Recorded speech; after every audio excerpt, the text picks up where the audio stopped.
है जी लोकल ही है लेकिन इब्तिदाई इंपोर्टेड ये टर्की बर्ड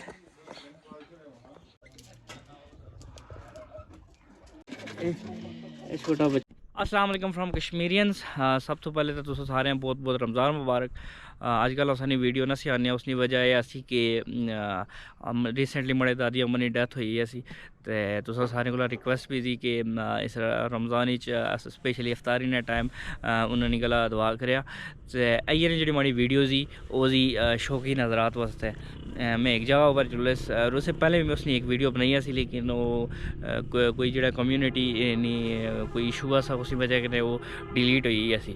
बहरहाल मैं आई फिर जुलस तो हूँ मैं तो किसी दूसरा दसने कोता ने केह् मामला आते।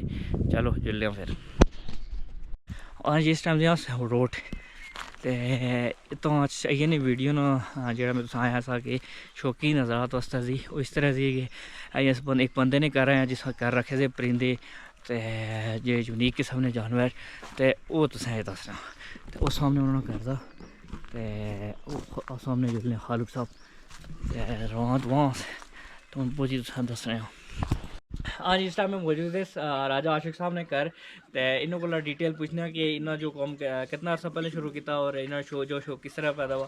पहले चलो अपना दसन जी। जी अस्सलाम वालेकुम। अपना जुनेद साहब मैं राजा आशिक मैं शौक तो बचपन तो मेरा ऐसी इसना और एक परिंदे में शुरू तो मैं रखना है तो बस हूँ थोड़ा जहा बढ़ाया था पहले हल्का फुल्का चलना सी हूँ जगह ना चलो जुलो ना अंदर तो दसो किन्ने किन्ने केड़े केड़े के नाम दा ते जी ये फिजट है येलो फिजट अपनी जुबान में इसकी असली रखने सुखाब रखने सुखाब। अच्छा ए किन्ने जेड़े ये भी गोल्डन फिजट है। अच्छा मतलब एक नस्ल दी है जी एक सिर्फ कलर डिफरेंस है। अच्छा उधर ही दे ते इन्होंने केड़ी नस्ल दी क्या ने जी ये बड़ा जेड़ा इसे डच पोमरियन आखने ये डच भी चलना वा ये नाल जेड़े ब्लैक पोमरियन ये पाकिस्तानी नस्ल है सारी पाकिस्तानी नस्ल दी है सारी ब्रीड जेड़ी आम कबूतर को इन्होंने साइज बड़ा होना जी साइज बड़ा वो तो चूंकि स्पेस घट सी ते हुन जेड़ा मेन इन्होंने सारा जेड़ा फॉर्म था वो ऐसा ऐसी सारी इन्होंने जानवर थे इस अंदर से ते हुन दसने कछो बारी बारी के केड़े केड़े थे जी ये चकोर है ने इन्हें मस्कुती चकोर रखने अच्छा इन्हें एक बच्चे दे ये रुठे वाला नहीं ये पट्ठे हैं ना मुकम्मल तैयार भी नहीं है। अच्छा तो पीछे जेड़े वो भी ये नहीं वो पाकिस्तानी चकोर है अपना वो खा भी आखने इसकी भी राइज वैसे उर्दू लफ्ज़ राइज है और इन्होंने ये पीछे धूम जड़ी बहुत लंबी होनी है इतने जड़ा ना छोटी गई इन्होंने मेरे ख्याल साइज भी तुम्हें को बड़ा होगा ना जी साइज बड़ा होना ये पा रहे हैं ये सील मुर्गे दे जी ये सामने सील मुर्गे हैं मेल फीमेल दो जी मेल तो फीमेल। अच्छा तो पीछे वो सुखाब है वो सुखाब है दुनिया डाले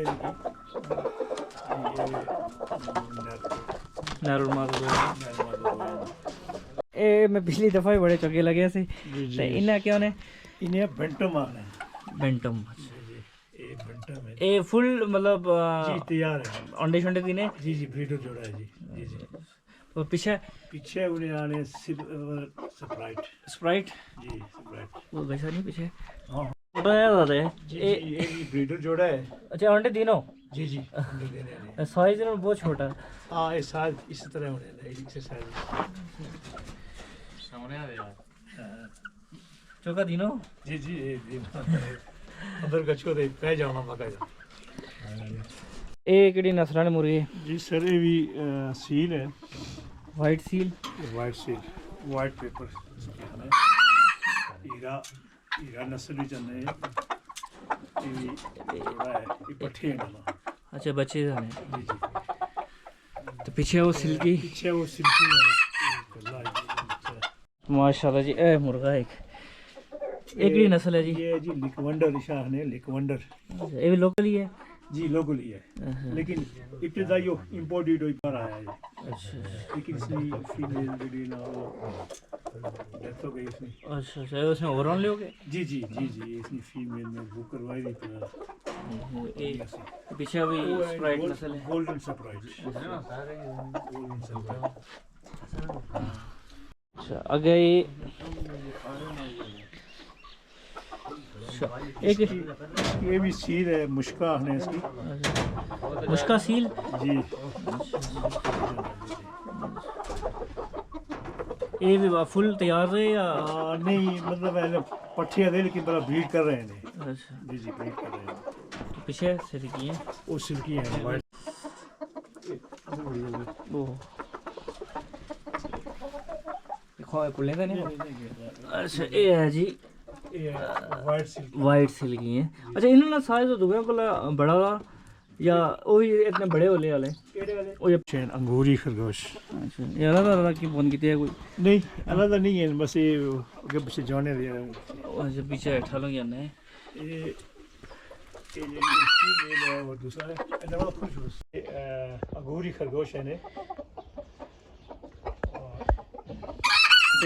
तो बच्चे तो दस ये मेल है तो ये फीमेल है। जी जी, ये फीमेल है जी, ये फीमेल है ये मेल।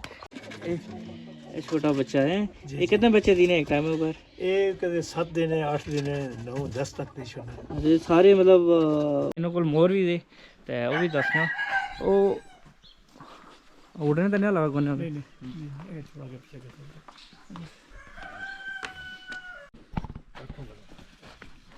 है बाजू मोर फ्रंट पे आके रह रहा है बस फ्रंट। चलो 1 मिनट। वो टर्की बर्ड दी ते वो बिजली देखने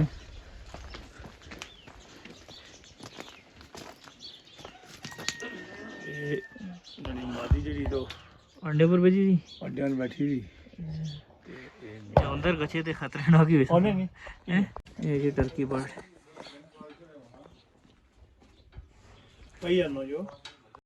हाँ ज़्यादा आखिर भी चाहिए कि इन्हों को पूछना कि अगर कुछ अंडे वगैरह चाहिए मैं अगर कोई खरीदना चाहना हुआ है तो वो तुस उन्हें दीनी हो या कि उसने जी जी जी जी, अंडे जिस चाहिए होने जो अवेलेबल होने तो उन्हें मिल जाने। अच्छा क्या कोई प्राइसेस वगैरह क्या होनी मुख्तलिफ होने दे, मुख्तलिफ अंडे दे। मसलन मोर ना अंडा जड़ा इस वक्त 2025 होना है ना। अच्छा एक जी, एक अंडा। और मुर्गियां ने जड़े दे मुर्गियां जड़ियाँ स्प्राइट वगैरह हैं इन्होंने 250 अंडा है। अच्छा सिल्की ना 300 अंडा है। अच्छा एक वंडर तारा उससे उन्हें आ रहा, लेकिन उसका भी 300 अंडा है।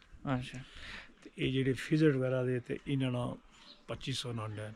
बहरहाल ये था कि अस इन्होंने जो फॉर्म असा इन्होंने जी काफिश असी उसे एक्सप्लोर किते आए थे तो बहुत शुक्रिया जनाब। तो हूँ इंशाल्लाह तुसें अगली वीडियो में साढ़ा यूट्यूब चैनल था उसे जरूर सब्सक्राइब करें। बहुत शुक्रिया।